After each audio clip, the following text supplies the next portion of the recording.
잠시 말씀드린 것처럼 기도 중에 한 것처럼 오늘은 태고부터 천지창조 이전 그리고 장차 있을 일까지 그렇게 시간적인 범위로 보면 아주 긴 그런 범위의 일들을 짧은 시간에 담고자 합니다. 집중해서 잘 듣고 은혜 받으시면 좋겠어요. 성경은 하나님 여호와를 가리켜 영원하신 왕, 영원하신 왕으로 계시를 합니다. 시편 10편의 기자는 16절에서 여호와께서는 영원 무궁하도록 왕이시니 라고 찬양을 했습니다. 또 성경은 만물에 대한 모든 주권이 하나님께 있다 이렇게 선포를 합니다. 시편 103편 19절은 이렇게 노래하죠. 여호와께서 그의 보좌를 하늘에 세우시고 그의 왕권으로 만유를 다스리시도다. 아멘. 하나님은 전지하시고 전능하시며 무소부재하신 분이십니다. 모든 것을 아시고 불가능이 없으시며 어디에나 계신 분이라는 거예요. 하나님의 권능은 유일한 권능입니다. 이 유일하신 권능으로 하나님은 하나님께서 친히 창조하신 우주 만물을 완전하게 통치하시죠. 하나님은 그분만이 지닌 최고의 주권을 결코 양보하신 적이 없습니다. 왜죠? 한마디로 우리 하나님은 유일하신 하나님, 완전하신 하나님이시기 때문이에요. 그러나 우리는 이런 하나님의 주권에 대해서 같이 오해할 수가 있습니다. 우리의 이성과 지성과 경험만으로는 사실 이해하기가 어려운 부분들이 있는 것도 사실이죠. 예컨대 우리는 어떤 국가 지도자, 한 나라의 왕이나 혹은 대통령 생각할 수 있죠. 국가 지도자에 대해서 반역과 반란이 일어났을 때 그 지도자의 명예나 통치에 심각한 흠집이 났다 이렇게 생각을 합니다. 실제로 쿠데타로 인해서 지도자가 바뀌기도 하고 실권하는 그런 일들도 왕왕 있잖아요. 하지만 우리 하나님은 다릅니다. 하나님에 대한 반역을 이야기할 때 우리는 가장 먼저 아담의 원죄를 떠올리게 되죠. 그 원죄의 결과가 너무나 치명적이기 때문이에요. 그러나 아담의 원죄가 첫 번째 범죄는 아닙니다. 이 원죄는 인간 세상에서 첫 번째 범죄이고 그 이전에 한 범죄가 있었어요. 태고의 시대에 있었던 이 반역 사건은 바로 타락한 천사들에 대한 이야기입니다. 먼저 태고의 시대에 있었던 이 타락한 천사들의 반역 사건과 또 아담과 하와의 반역 사건, 이 두 가지 반역 사건에 대해서 살펴보도록 하겠습니다. 하나님은 하나님 나라를 경영하실 때 주로 피조물들에게 위임을 하십니다. 고난을 위임하시고 다스리게 하시죠. 하늘의 천사들을 지으셨어요. 그들에게 여러 계급을 허락하여 주셔서 활동 범위를 또 해야 할 일들을 정해 주셨죠. 그 가운데는 천사장들이 있습니다. 천사장들이라고 하는 좀 더 지도적인 위치에 있는 천사들이 있었다는 거예요. 우리말 성경에 나타나는 천사장의 이름은요, 가브리엘 그리고 미가엘 이렇게 나타나고 있어요. 가브리엘은 많이 들어온 이름이고요. 미가엘은 다니엘서 10장과 12장, 유다서, 그리고 요한계시록 12장에 그 이름이 등장합니다. 다니엘서에선 가장 높은 군주 중 하나 이렇게 기록되고 있고 큰 군주 미가엘 이렇게도 나옵니다. 유다서 9절에서는 천사장 미가엘 이렇게도 기록되어 있어요. 하늘의 군대를 이끄는 군대 장관으로 볼 수 있겠다 싶습니다. 그러나 어떤 사람들은 이들 외에 또 하나의 이름을 거론하기도 하는데요. 그 이름이 루시퍼입니다. 루시퍼. 가브리엘이나 혹은 미가엘처럼 이 천사 이름도 원래는 루시엘, 이 엘이 하나님을 뜻하는 히브리어잖아요. 루시엘이었지만 하나님 나라에서 반역한 후에 루시퍼가 되었다. 어떤 사람들은 이렇게 말합니다. 하지만 성경에 나오는 이야기는 아니에요. 그럼 루시퍼라는 이름이 어느 성경 어디에 나오는가? 이사야 14장 12절에 이런 말씀이 있습니다. 너 아침의 아들 계명성이여 어찌 그리 하늘에서 떨어졌으며 너 열국을 엎은 자여 어찌 그리 땅에 찍혔는고. 이런 말씀이 있습니다. 이 본문은 바벨론 왕에 대한 심판, 그것을 예언한 말씀 가운데 나오는 내용이에요. 여기에 계명성이라고 하는 단어가 나오는데 이 계명성은 샛별은 금성을 말하는 겁니다. 이 샛별을 가리키죠. 이 샛별은 새벽동이 틀 때에도 여전히 동쪽에서 밝게 빛난다. 그런 별이라고 해서 샛별이라고 하고요. 새벽별 이렇게도 지칭이 됩니다. 영어 성경 번역 성경이지 역시 영어 번역 성경 가운데 NIV 영어 성경은 이것을 그대로 모닝 스타 이렇게 번역을 했어요. 그런데 영어 번역 성경 가운데 킹 제임스 버전 KJV 버전이라는 게 있거든요. 이 영어 성경에서는 이것을 루시퍼라고 번역을 했습니다. 타락한 천사들 가운데 우두머리의 이름이 루시퍼다. 이것을 이제 말해주는 거예요. 오늘날 우리 사회에는요, 이 킹 제임스 버전, 우리말로는 흠정역이다 하는데 영어 성경이든 우리말 번역이든 관계없이 어떤 사람들은 이 킹 제임스 버전의 성경이야말로 유일하고 참된 성경이다 이렇게 주장을 합니다. 다른 성경은 예를 들어 우리가 쓰는 개역 개정판이나 그 전에 개역 한글판 이런 것들은 오염됐다, 오류투성이다 이렇게 주장을 하기도 해요. 참 어리석죠. 물론 성경에는 무호성이 있어요. 성경은 무오합니다. 아무런 흠이 없다는 거예요. 그러나 이 무오라는 것은요, 하나님께서 영감하셔서 성경을 기록한 성경의 인간 저자들에게 주신 말씀에 전혀 오류가 없다 이 뜻인 거예요. 그러나 성경을 필사가 뭔지 알죠? 옮겨 쓰거나 혹은 번역하거나 할 때는 오류가 있기 마련입니다. 그래서 새로운 한글 성경 번역본이 나오는 거예요. 그 오류를 잡고 어떻게 하면 현대적으로 바꿀 수 있을까, 의미를 더 가깝게 또 번역할 수 있을까 애쓰면서 계속해서 번역본이 나오는 거라고요. 왜 이런 오류가 있습니까? 인간이 연약하기 때문이에요. 그런데 킹 제임스 버전 성경은 예외다, 흠정역은 예외다 이렇게 주장한다면 그것은 말이 되지 않는다. 이것을 말씀을 드리려는 거예요. 어차피 그 흠정역도 그 KJV 영어 성경도 번역 성경의 일종일 뿐입니다. 또 뭐라고 하느냐면요, 이 개역 개정판에서 루시퍼라고 하는 사탄의 이름을 의도적으로 감추고 있다 이렇게도 주장을 해요. 사탄의 이름을 알지 못하게 하려는 악한 괴기가 있는 것 아니냐 이런 식으로 비판을 넘어 비난을 하기도 합니다. 베드로후서 1장 19절에 샛별이라고 하는 단어가 나와요. 샛별. 요한계시록 22장 16절에 새벽별이라는 단어가 나옵니다. 모두 같은 단어예요. 그리고 그 샛별이나 새벽별은 다 예수님을 가리키는 거예요. 우리 찬양에도 또 찬송에도 있잖아요. 새벽별 이게 나오지 않습니까? 그런데 어떻게 사탄을 계명성으로 번역할 수 있느냐 이렇게 주장하는 거예요. 예수님이 사탄이냐 이렇게까지 험한 말을 하기도 합니다. 하지만 이사야서 14장 12절 말씀은요, 그 문장이 대꾸로 이루어졌어요. 너 아침의 아들 계명성이여 이것과 너 열국을 엎은 자여 이것이 대꾸고요. 어찌 하늘에서 떨어졌으며 어찌 그리 땅에 찍혔는고 이것이 대꾸를 이루는 거라고요. 그렇기 때문에 아침의 아들 계명성은 잘 모른다 할지라도 열국을 엎은 자여 이렇게 하면 예수님이 아니라는 것을 분명히 알 수 있다는 거예요. 전혀 오해할 만한 부분이 아니다라는 것입니다. 그리고 이 사람들이 한 가지 관가하는 것이 있어요. 사탄 마귀는 모방과 흉내내기 위조의 명수다라는 사실입니다.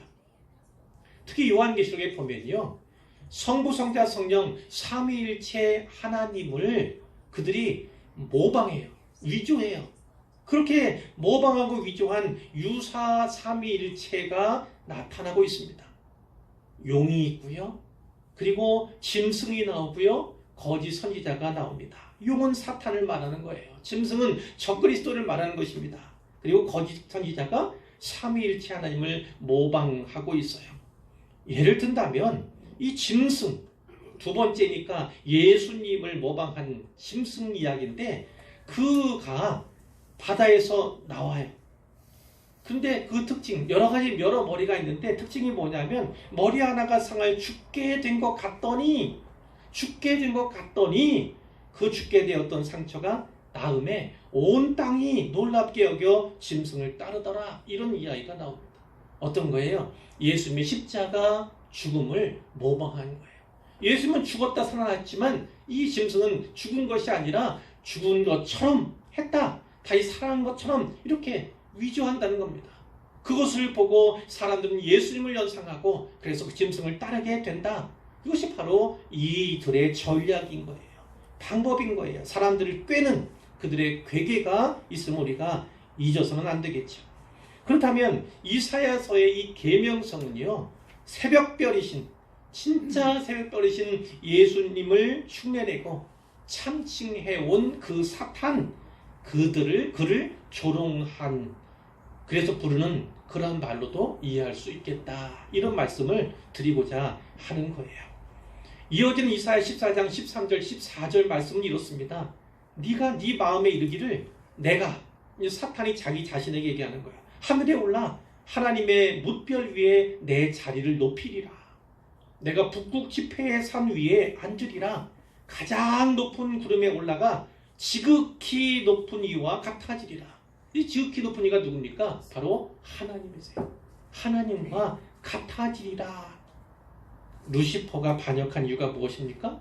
지극히 높으신 하나님과 같아지기 위해서, 하나님의 자리를 차지하기 위한 흑심을 품었다. 그것이 반역의 이유다라는 것을 볼 수가 있어요. 에스겔 28장 12절 이하에도 보면 하나님께서 루시퍼에게, 물론 여기 본문도 두루왕에 대한 심판 이야기예요. 그 가운데 이 루시퍼에게 주신 그 하나님의 배려, 처음에 루시퍼를 아름답게 지혜 있는 자로 또 권세를 맡겨주신 그것이 나타나고 있습니다. 그런데 그 뒤쪽에 15절에 보면 이렇게 되어 있어요. 네가 지음을 받던 날로부터 내 모든 길에 완전하더니, 처음에는 완전한 듯 보였지만 마침내 네게서 불의가 드러났도다. 그러면서 범죄의 사실을 하나님이 지적하고 내가 너를 더럽게 여겨 쫓아냈다. 이런 말씀이 있어요. 네가 아름다움으로 마음이 교만하였으며 네가 영화로움으로 네 지혜를 더럽혔으며 내가 너를 땅에 던져 왕들 앞에 두어 그들의 구경거리가 되게 하였도다. 이런 말씀이 있습니다. 이 사탄 루시퍼에게 하나님께서 내린 그 형벌, 그것을 심판, 그것을 우리가 볼 수가 있는 거예요. 그러나 이 루시퍼만 이런 선택을 한 것은 아니었어요. 천사 무리들 가운데 무려 3분의 1이 그를 따랐습니다. 그것은 계시록 12장 4절부터 7절까지를 염두에 두고 말씀을 드린 거예요.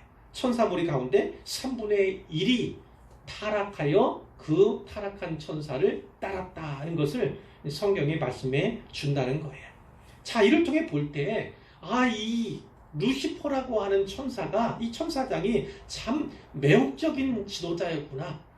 그 천사 3분의 1의 마음을 그들을 함께 타락시킬 만큼 그러한 지도자였던 것을 우리가 알 수가 있는 거죠. 그리고 루시퍼가 이 반역자 무리들과 함께 자기 나라를 세운 겁니다. 자기 나라를 세우는 거예요. 하나님 나라가 아니라, 빛의 왕국이 아니라 이제 어둠의 왕국, 가짜 왕국을 세워 나가는 거예요. 그리고 그의 이름에 맞게 우리는 그를 사탄 이렇게 부릅니다. 사탄은 대적하는 자 이런 뜻이에요. 하나님께 대적한 자라는 의미에서 사탄이라는 이름으로 우리가 부르는 것이죠. 여러분, 하나님께서 만유의 주권자라면, 통치자라면, 그러면 왜 이 반역자를, 루시퍼를 가만두셨겠습니까? 왜 이 반역자 무리를 다 없애지 않으셨을까요? 적어도 이들을 어떤 지옥에 다 몽땅 영원히 가두어졌을 텐데 좀 좋았을 텐데 왜 그렇게 하지 않으셨을까? 그 대답 이렇습니다. 하나님은요 그렇게 하실 수 있지만 그렇게 하지 않으셨어요. 또 다른 목적을 위해서 계획하시고 그 계획을 이루어 가시기 위해서 그들을 이용하고 계신다, 사용하고 계신다는 것을 성경이 우리에게 말씀해 주시는 거예요. 하나님의 또 다른 목적, 그분의 계획이 완료될 때까지, 완전해질 때까지 그들에게 제한된 자유를 허용하신다. 우리는 이렇게 이해할 수가 있는 거예요. 주목할 만한 것은 이겁니다. 하나님께서 하나님의 나라를 모방한, 하나님의 나라를 위조한 그 어둠의 나라, 그 사탄의 나라를 허용하셨다는 거예요. 그것이 형성되는 것을 막지 않으시고 내버려 두셨다는 거예요. 그것은 빛의 나라와는 정반된 어둠의 나라이고 그것은 참의 나라와는 상반된 거짓의 나라입니다. 예수의 나라와는 상반된 사탄의 나라죠. 자, 그런데 살다 보면 이 세상에 사는 동안에는요, 이 거짓의 나라가, 이 어둠의 나라가 더 우세한 듯 보이는 때가 많이 있어요. 더욱더 많은 사람들이 그 나라에 속해 있고요. 그 나라에 쉽게 빠져드는 것을 보게 되죠. 그만큼 사람들의 마음을 사로잡는데 이 사탄의 세력이 무슨 어떤 매력이 분명히 있기 때문이고 유혹하는, 미혹하는 그 능력이 뛰어나기 때문이다라는 거예요. 그 수법 때문에 광명한 천사처럼 다가오고 미혹하기 때문에요. 우리는 사탄을 붙이 뿔달린 괴물 이렇게 생각하기도 하지만 그들은 그렇게 다가오지 않습니다. 사탄의 세력들은 그렇게 다가오지 않아요. 광명한 천사처럼 오직 또 밝은 그리고 선한 일을 행하는 자들처럼 다가오기도 하는 거죠. 그렇기 때문에 많은 사람들이 거기에 미혹을 당하게 되고 그 나라에 더 많은 사람들이 빠질 수밖에 없게 되는 거예요.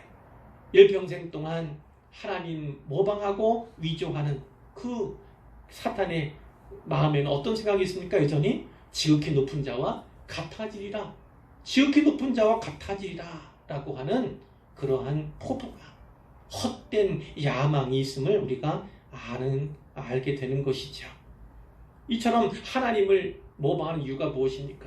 그분이 존귀하기 때문이고 그분이 너무나 뛰어나기 때문이고 뿐만 아니라 모방과 위조야말로 가장 확실하고 효과적인 방법임을 사탄이 잘 알기 때문이다. 이렇게 말씀을 드릴 수가 있겠어요.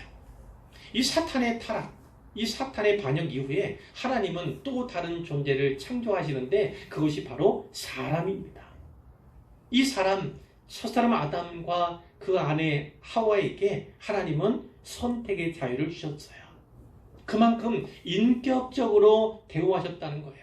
하나님의 형상을 닮은 인격적인 존재이니까 그 인격적인 존재로서 스스로 선택할 수 있게 선택의 자유를 주셨다는 것입니다. 하나님의 계획은 이것이었어요. 그 인간의 인격 안에 하나님의 거룩함, 하나님의 사랑과 같은 그 신적인 특성들을 구현해내는 인간들 안에 하나님의 품성들을 심어주는 그런 것을 하나님께서 계획하신 거예요. 하나님 그 자유를 통해서 하나님과 친밀하고 매우 건전한 관계를 맺기 원하셨다는 것입니다. 그런데 우리가 알다시피 그들은 뱀의 미혹에 빠졌습니다. 뱀의 배후에는 사탄이 있었던 거죠. 선악을 알게 하는 나무의 열매만큼은 그것만큼은 먹어서는 안 된다. 이렇게 하나님께서 단 한 가지 금지 조항을 두신 것뿐이에요. 그런데 그들은 선악을 알게 하는 그 나무의 열매를 따 먹고야 말았던 거예요. 이 선악을 알게 하는 나무, 그 열매는요, 하나님께서 만들어 놓으신 함정, 이런 것이 아닙니다. 죄에 빠지게 만든 그렇게 도구가 아니었어요. 그것이 있음에도 불구하고 하나님께서 너희를 지으신 창조주이심을, 이 세상의 주권자임을, 모든 권위를 위임했지만, 다스리게 위탁했지만 그럼에도 불구하고 이 세상의 주권자는 하나님이야 라는 것을 그들에게 각인시키기 위해서 세워둔, 동산 가운데 세워둔 나무가 바로 이 선악을 알게 하는 나무였을 뿐이에요. 그러나 알다시피 그들은 뱀의 유혹에 빠져서 그 나무의 열매를 먹고야 말았던 것이죠. 만약 그들이 이 뱀의 유혹을 거절했다면, 물리쳤다면 그들은 생명나무의 열매를 먹었을 것이고요. 그리고 영원히 하나님과 친밀하게 함께 살았을 것이죠. 자, 그러나 불순종했고 그들은 하나님을 반역했습니다. 그 결과 인류가 타락하게 되었죠. 나무가 원인이 아닙니다. 그 열매가 원인이 아닌 거예요. 뱀이라든지 뱀의 배후에 있는 사탄이 직접적인 원인은 아닌 거예요. 그들은 자유의지를, 뱀을 따르는 자유의지를 하나님처럼 되는 자유의지를 하나님처럼 높아지려는 그러한 데에 쏟았기 때문에, 그런 결정을 내었기 때문에 그들이 그 원죄로 말미암아 온갖 재앙을 당하게 된 것이죠. 자, 이것을 보면 이 하나님께서 아름답게 지혜롭게 그리고 권세를 준 그 루시퍼의 반역, 또 한 천사의 반역만이 아니잖아요. 3분이나 되는 그 천사들의 반역, 그리고 이 아담과 하와 이 인간의 반역, 이걸 보면 하나님께서 전혀 계획하시지 않은, 이것은 하나님의 주권을 벗어난 듯한 그런 생각을 갖게 되는 것이죠. 하나님 편에서 어떤 흠이 생겼고 흠집이 났다, 이렇게 볼 수 있어요. 그러나 그것은 우리의 생각일 뿐이다라는 거예요. 하나님의 통치와 주권은 여전히 변함이 없다. 변함이 없다는 것을 우리는 꼭 믿어야만 하는 거예요. 하지만 이 두 가지 반역 사건으로 말미암아서 문제가 생겼습니다. 문제가 생겼어요. 그것을 우리는 딜레마, 이렇게 볼 수 있어요. 두 가지 딜레마죠. 물론 이것은 우리가 보는 관점에서 문제고 우리가 보는 관점에서 딜레마라는 거예요. 자, 어떤 것이 있습니까? 첫 번째는 이겁니다. 이 루시퍼, 천사장인 루시퍼가 배반함으로 말미암아 하나님 나라를 대적하는 나라가 시작되었습니다. 그것은 하나님 나라의 일부가 손상된 것처럼 보이는 그런 부분들이 분명히 있다는 것이죠.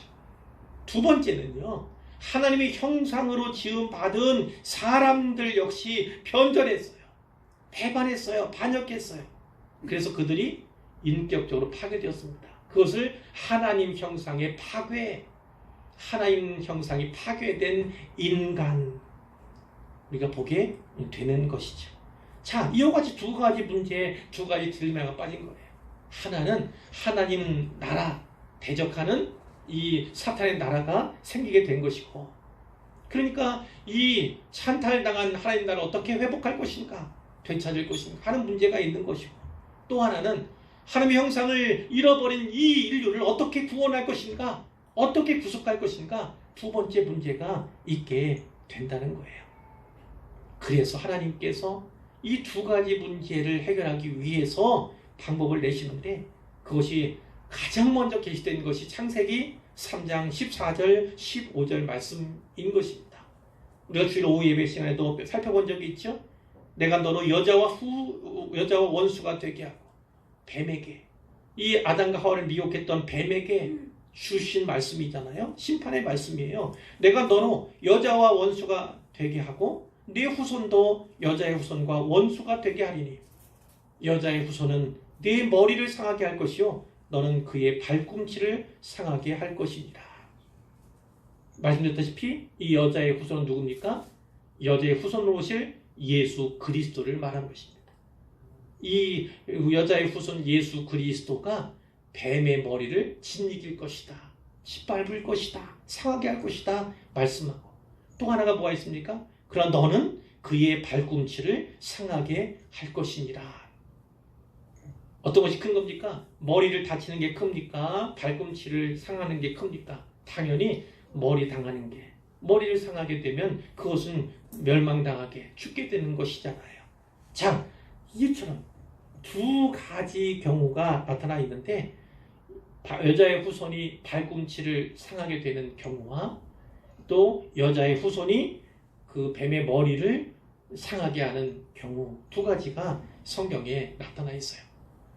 뱀이 여자의 후손의 뒤꿈치를 발꿈치를 상하게 하는 그것이 무엇이냐면 바로 십자가 사건입니다. 십자가. 예수님은 그 십자가상에서 모진 고난을 당하셨어요. 하나님의 아들이심에도 불구하고 성육신하신 그 그리스도께서 참으로 큰 모욕 그리고 십자가에서 순환을 당하셨죠. 그러나 중요한 사실은 그 십자가 죽음이 끝이 아니었다는 거예요. 그 죽음 뒤에 다시 살아나셨어요.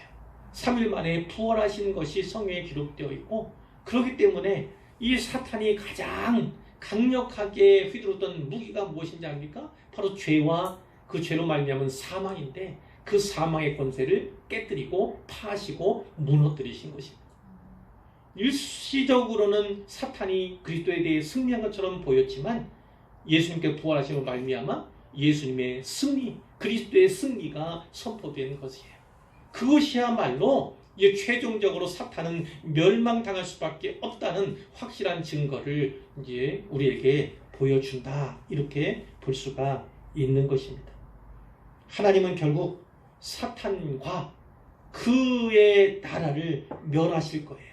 그래서 하나님 나라를 온전케 하실 것이고 다시 회복하실 것이고 그 가운데서 그리스도의 십자가 죽으심으로 말미암아 믿는 사람들을 구원하시게 될 것입니다.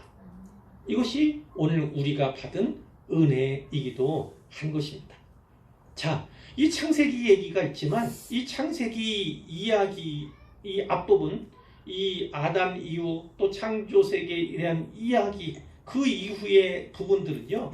이 하나님의 이 목적 하나님 나라를 완전하게 회복하는 것 그리고 인류를 구원하는 두 가지 목적이 이 땅 가운데서 실현되어 나가는 과정을 그리고 있다. 이렇게 볼 수가 있어요. 하나님께서는 두 사람을 택하십니다.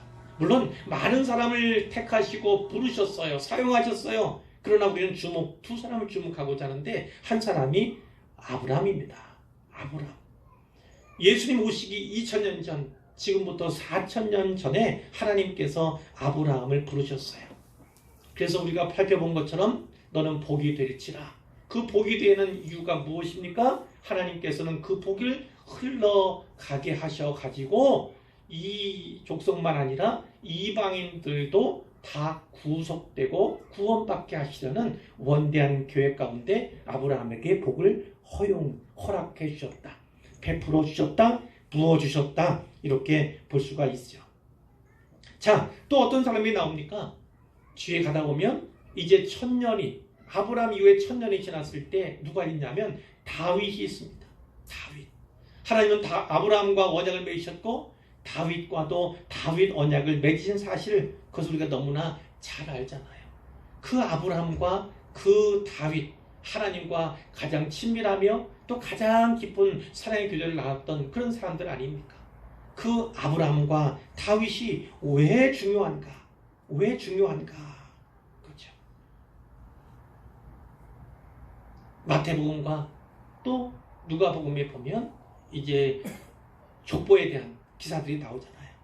거기에 어떻게 나옵니까? 특별히 마태복음 1장 1절 아브라함과 다윗의 자손 예수 그리스도의 세계라 이렇게 나오잖아요. 예수님이 아브라함 족보 가운데 또 다윗의 자손으로서 나타나고 있는 것을 보게 되는 거예요. 그러니까 그 신약보다 구약이 훨씬 크잖아요. 훨씬 범위가 넓잖아요. 그런데 이 많은 옛 언약이 이제 신약이 시작되면서 모두가 시작하는 거예요. 그리스도에게로 포커스가 맞추어지는데 정리하기를 아브라함과 다윗의 자손 이렇게 예수님을 소개하는 것으로 시작한다. 이것은 매우 놀라운 일이다. 단번에 그 구약에 있었던 하나님의 구속 사역들을 일거에 요약해주고 있다. 정리해주고 있다. 이렇게 볼 수가 있는 거예요. 그런데요, 이 아브라함, 이 다윗에게 난 시를 우리가 생각해 볼 필요가 있습니다. 아브라함의 아들 누가 있습니까? 이삭을 떠올릴 수 있어요. 이삭. 그 이삭은 모리아산에서 결국 산 제물로 바쳐졌어요. 죽었습니까? 아니요. 죽진 않았어요. 하나님께서 예비하신 양이 있어서 그 양으로 대신 번제물을 드릴 수 있어요. 번제사를 드릴 수 있었어요. 하나님께서 죽이지 말라 하셨죠. 어찌되었든 그는 죽지는 않았지만요, 예수 그리스도의 구속적인 직무, 구속적인 사역을 예표하는 도구가 되었다. 이렇게는 인정할 수 있습니다. 이 이삭은 예수 그리스도를 예표한다. 제물로 드려진, 산제물로 드려진, 그리고 모리아산 그 근처에 나중에 성전이 세워지고 또 그 산 골고다에서 예수님께서 십자가를 지시게 되는 거예요. 그렇기 때문에 이 이삭은 예수님을 예표한다. 이렇게 볼 수도 있어요. 자, 또 다윗의 아들 많이 있지만 그 가운데 아들 그러면 솔로몬을 우리는 늘 떠오르잖아요. 이 솔로몬은 어떤 겁니까? 역시나 왕으로서, 특히 지혜의 왕으로서 매우 유명하죠. 이 사람은 그리스도의 왕권을 예표하는 자로서 또 사용이 되었어요. 그러니까 이 아브라함의 아들 이삭은 그리스도 예수의 구속적인 사역을 예표하는 도구로 사용되었고, 이 다윗의 아들인 솔로몬은 영광의 왕, 지혜의 왕, 이 그리스도의 왕권을 상징하는 그러한 도구로 사용되었다. 이렇게 볼 수 있다는 거예요. 자, 그런데 오늘 기도의 설교 제목이 무엇인지 아십니까? 사자와 어린 양이신 그리스도. 사자와 어린 양, 그것에 대해서 살펴보려고 하는데요. 역시 상징적으로 우리가 받아야 하는 것입니다. 구약은요, 이 구속적인 그리스도의 기능과 사역과 이 직무, 그리고 왕으로서 통치하시는 이 기능과 사역과 직무, 이것을 묘사하기 위해서 앞에 이삭이나 솔로몬만 말씀하신 것이 아니라 두 짐승을 상징적으로 말씀하고 있어요. 그것이 하나가 뭐냐면 바로 희생양이죠. 우리가 흔히 말하는 희생양입니다. 세상 죄를 지고 가는 하나님의 어린 양, 이렇게 요한복음 1장 29절에 기록되어 있어요. 이 세상 죄를 지고 가는 하나님의 어린 양은 그리스도의 구속적 직무, 구속적 사역을 상징하는 것이겠죠. 구약은 그리스도를 도수장으로 끌려가는 어린 양, 이렇게 이사야 53장에서 표현하고 있어요. 여호와의 종, 이렇게 묘사하고 있죠. 또 하나, 구약에서 그리스도를 상징하는 또 다른 인물, 짐승을 든다면 바로 사자입니다. 사자. 야곱이 죽기 전에 12 아들들을 축복합니다. 기도합니다. 그 가운데 사남이었던 유다에게 이렇게 축복합니다. 유다는 사자 새끼로다. 내 아들아, 너는 움킨 것을 찢고 올라갔도다. 그가 엎드리고 웅크림이 숫사자 같고 암사자 같으니 누가 그를 범할 수 있으랴. 규가 유다를 떠나지 아니하며 통치자의 지팡이가 그 발 사이에서 떠나지 아니하기를 실로가 오시기까지 이르리니 그에게 모든 백성이 복종하리로다. 축복 중에 축복을 사남인 유다에게 한 거예요. 요한은 구약의 이 말씀을 인용해서 그리스도를 계시록 5장 5절에서 유다지파의 사자, 유다지파의 사자 이렇게 묘사합니다. 여기 사자는 라이언의 라이언, 호랑이 같은 그 사자를 말하는 것입니다. 그러니까 사자 그러면 뭐예요? 짐승의 왕, 이렇게 우리는 알고 있잖아요. 왕적인 권위를 나타내는, 상징하는 그런 짐승으로 우리가 알고 있지 않습니까? 요점이 이겁니다. 유다지파에서 이스라엘과 세상을 다스릴 통치자가 나올 것이다. 이것이 유다의 야곱의 축복, 유다를 향한 야곱의 축복에 나타나 있는 것입니다. 자, 그런데 오늘 본문에 보시면 그 사자와 어린 양, 이 요한계시록에서는 이 사도 요한이 환상 가운데, 밤모섬에서 환상 가운데 이것을 본 거잖아요. 근데 처음에는 어떻게 나옵니까? 요한계시록에 보면 사자로서도 표현하고, 방금 말씀드린 것처럼, 그리고 어린 양으로서도 그리스도를 표현하고 있는 것을 보게 돼요. 물론 그 환상의 내용을 우리가 정확히 알 수는 없습니다. 그가 어떤 묘사에 있어서 상징을 한 것인지, 그의 눈에 사자가 보이고 어린 양이 보였는지 우리는 정확히 알 수 없지만, 그러나 이 그리스도를 향해서 사자와 어린 양으로 5장에서 동일하게 묘사하고 있음을 우리가 확인할 수 있는 거예요. 오늘 본문 요한계시록 5장 12절에 보면 이 말씀이 있죠. 죽임을 당하신 어린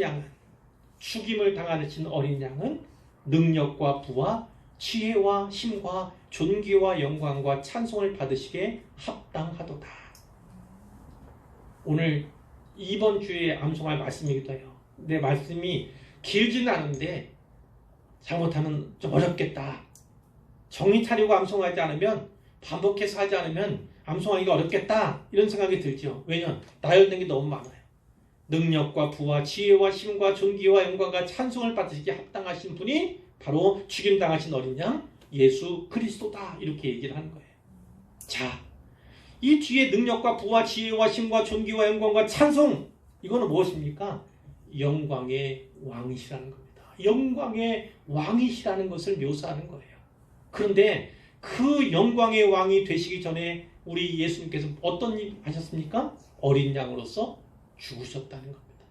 대속의 죽음을, 모든 인류를 살리기 위해서 죽으셨다는 것을 보게 되는 거예요.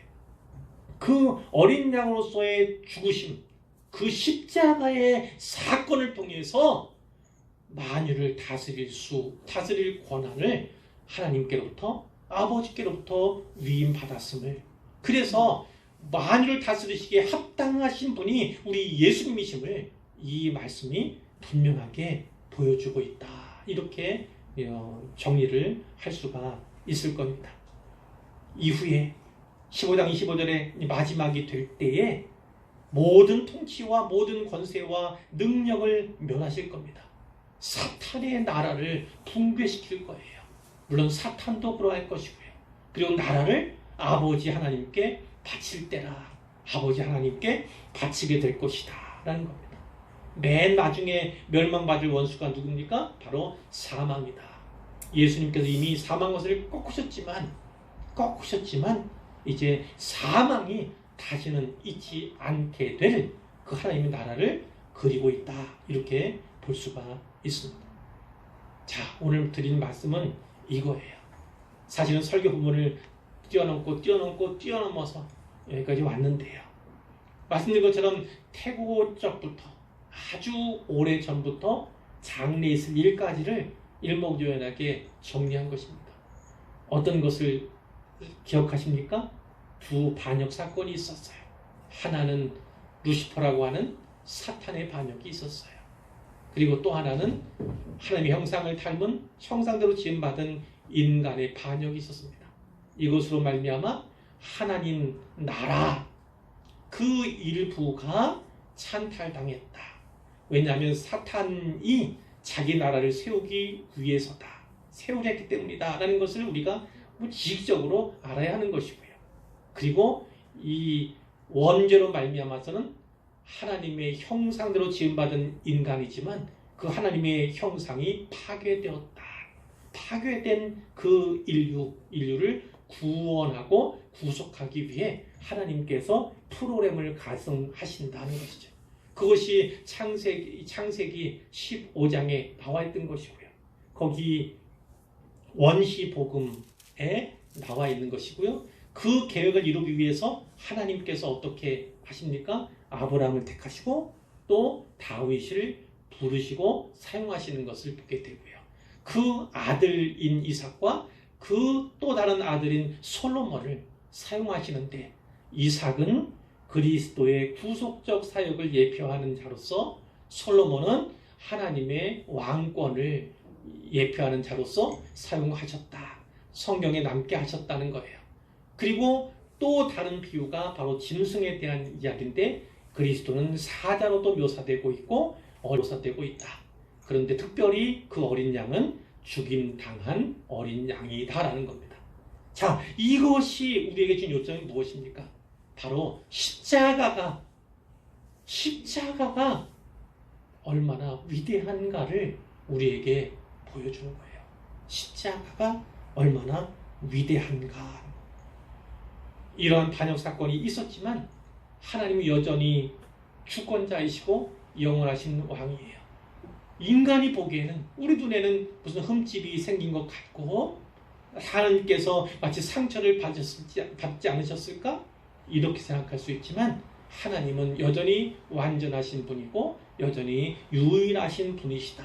그런 왕이시다라는 것을 알게 되는 것이고 예수님은 바로 그분을 아버지라고 부르잖아요. 뿐만 아니라 우리도 바로 그 하나님을 영원하신 왕 하나님을 여호와 하나님을 우리도 역시 아버지라고 부르는 관계에 있다.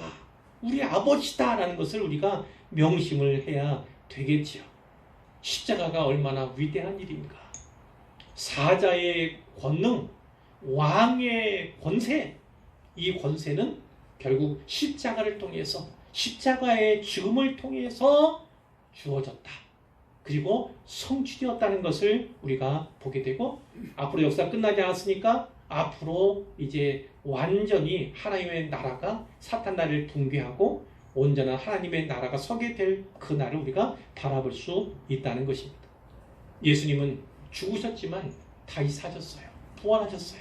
그것은 다른 말로 바로 십자가의 승리를 말한다고 볼 수가 있습니다. 십자가의 승리는 바로 우리의 승리다. 우리 믿는 자들의 승리다. 장차 우리가 누리게 될 그것을 요한계시록이 보여주고 있다. 우리는 그분 찬양하며 그분을 노래하게 될 것이다 라는 것을 말씀하고 있는 것이죠. 우리가 해야 할 일은 무엇입니까? 십자가를 바라보는 일입니다. 요즘에 고난에 관한 설교를 2주 연속했어요. 그 연장선상에서 생각하셔도 됩니다. 인생에 고난 없는 인생이 어디 있어요? 인생이기 때문에 고난은 필연입니다. 그러나 하나님께서는 그 고난 속에 하나님의 뜻을 두십니다. 그 고난 속에서 그분의 뜻을 발견하는 것이 우리의 해야 할 일이고 의무다. 이렇게 말씀을 드릴 수 있는데 힘들고 어려운 위기의 순간 그 문제 상황 가운데 십자가를 붙잡는 것이 지혜로운 것입니다. 십자가를 바라보는 것이 지혜로운 것입니다. 십자가를 의지하는 것이 바로 승리의 비결임을 꼭 믿으시기를 바랍니다. 우리의 승리 방정식도 이어갔습니다.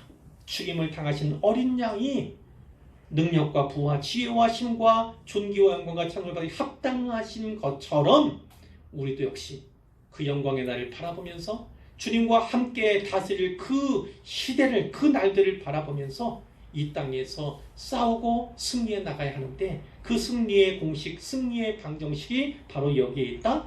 그것이 무엇입니까? 십자가다라는 겁니다. 십자가는 하나님의 지극한 사랑, 우리를 향한 지극한 사랑의 결정판입니다.